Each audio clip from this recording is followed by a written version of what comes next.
Representative 1, on behalf of Mr. Katsev, says that those transfers came from a deal between Mr. Petrov and Mr. Kritt. Right? That's what the complaint says. That's what it says, yes. Okay. And you had that information before the complaint was filed, right? No. You had that information actually before you even made the complaint to the U.S. Attorney's Office, didn't you? I don't know. Did you ever investigate whether it was true that the 2008 transfers came from a Mr. Petrov? I didn't personally. Did anybody? I don't know. Don't you think it's reasonable, if there's an explanation, to investigate the explanation? If in general terms, yes. Okay. And so we have, according to your chart, $20 million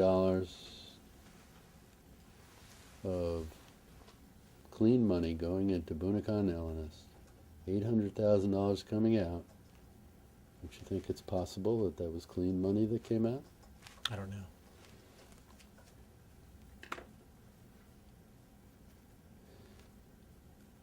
Don't you think it's possible that Mr. Katsev's explanation that it came from a Mr. Petrov is a reasonable explanation when there's $20 million of clean money going through those accounts at the same time? I don't know. You have no opinion about that. I just don't know.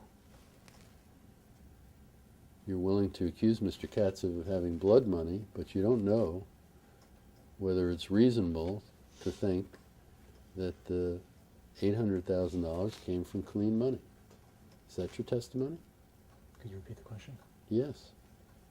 You don't think that, you don't know whether you should check whether the $410,000 and the $447,000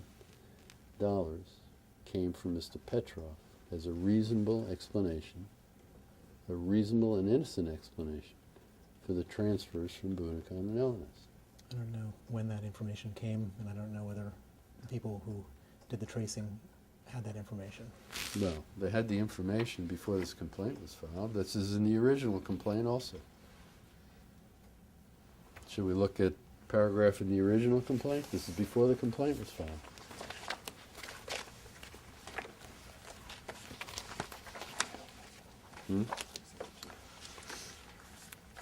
Exhibit 2, the original complaint.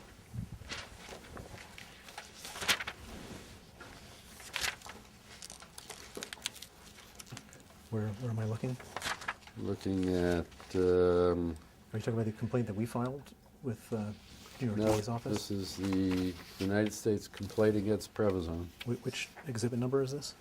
I think it's 2.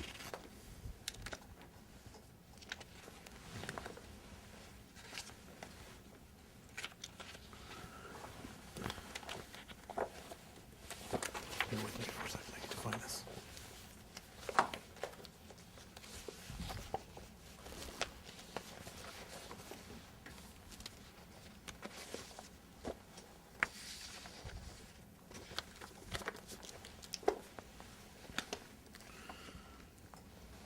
Would this be exhibit 2? It doesn't have a number, it doesn't have a sticker on it. That's it. Yeah. Okay.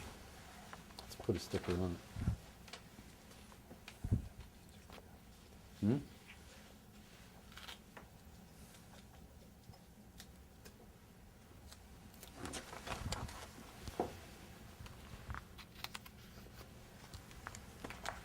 So, Exhibit 2, the original verified complaint, paragraph 108.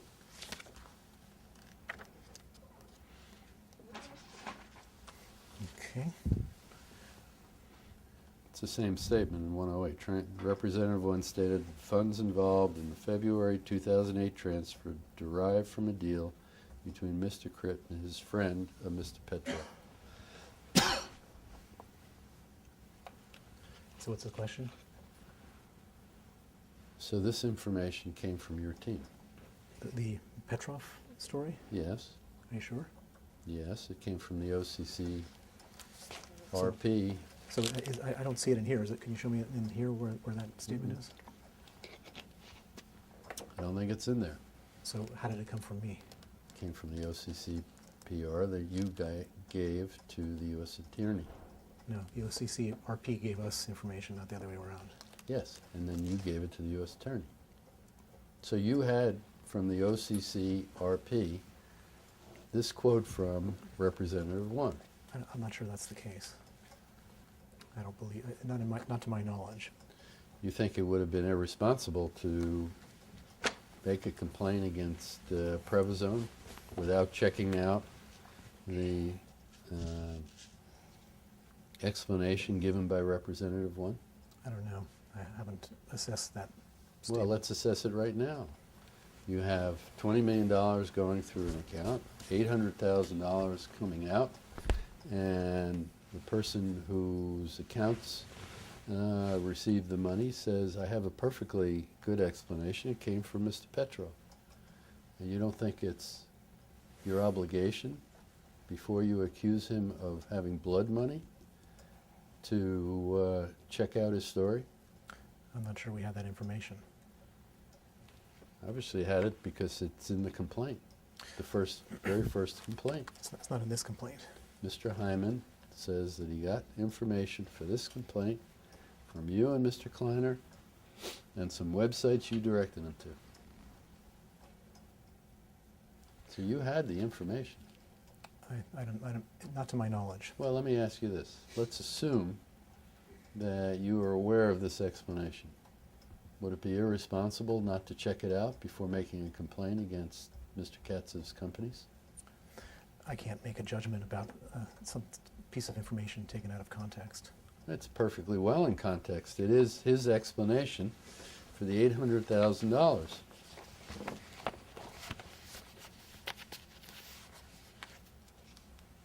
It's not obvious to you that you ought to check it out? I don't believe we have that information, not to my knowledge, Well, because I don't see it in. I don't see that in this document.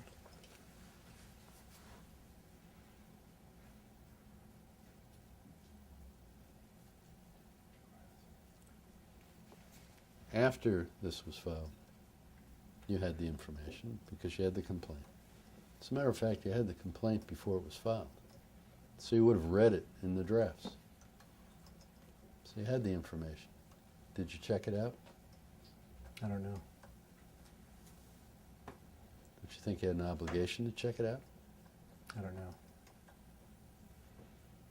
It's not obvious to you if there's an innocent explanation. You don't accuse somebody of having blood money?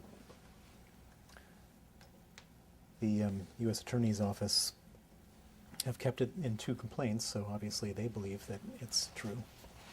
Did you ever try to reach Mr. Petro? No, not to my knowledge. I didn't personally. Did anybody in your team attempt to reach Mr. Petro? I don't know.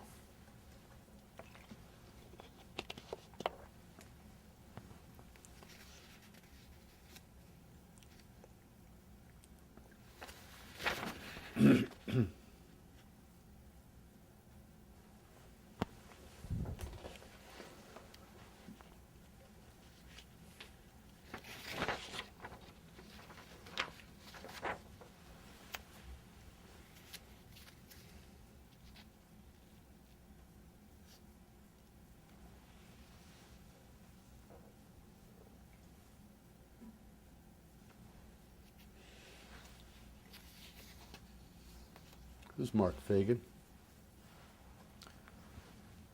He's a Russian lawyer. You know him? No. Didn't you come to the United States with him when you were touring with Pussy Riot? No. Do you have anything for children? You know what the Pussy Riot is? Of course. What is it? It's a punk rock band. And what's the significance of it in Russia? Anti-Putin. They're an anti-Putin punk rock band. Did you support the Pussy Riot in any way? I took them to meetings on Capitol Hill. And wasn't Mark Fagan there also? Not with us. You've never met Mark Fagan? I've shaken his hand at a event in London, public event. When was that? It was 2013, November 2013, I think. I'd have to ask some people to remember. What event was it? I think it was a book launch event for a book about Sergei Magnitsky. Not your book. No. Another book. Yeah. Do you have Mr. Fagan's telephone number? No.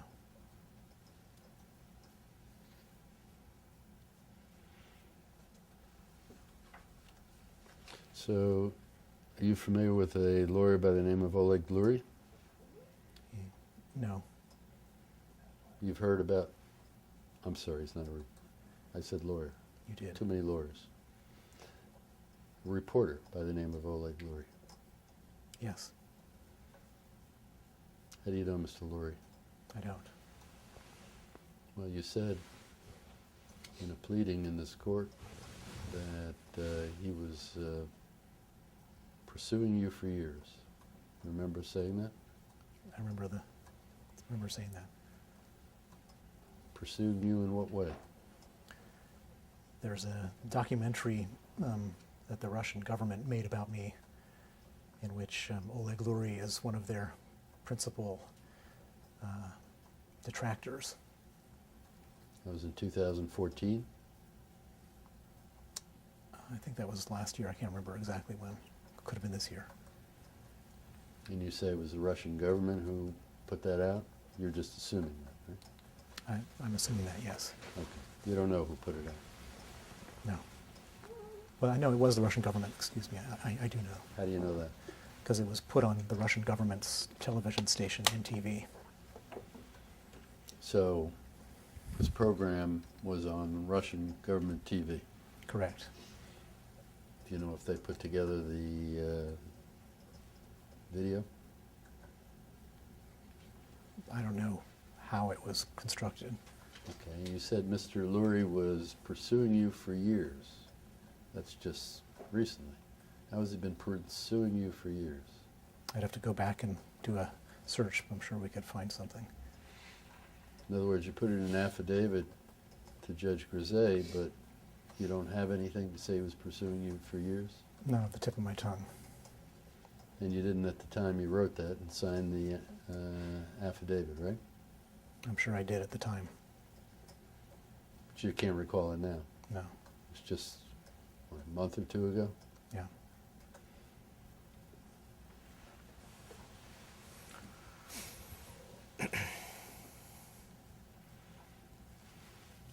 So did you have notes that you could review to see how Mr. Lurie has been pursuing you for years?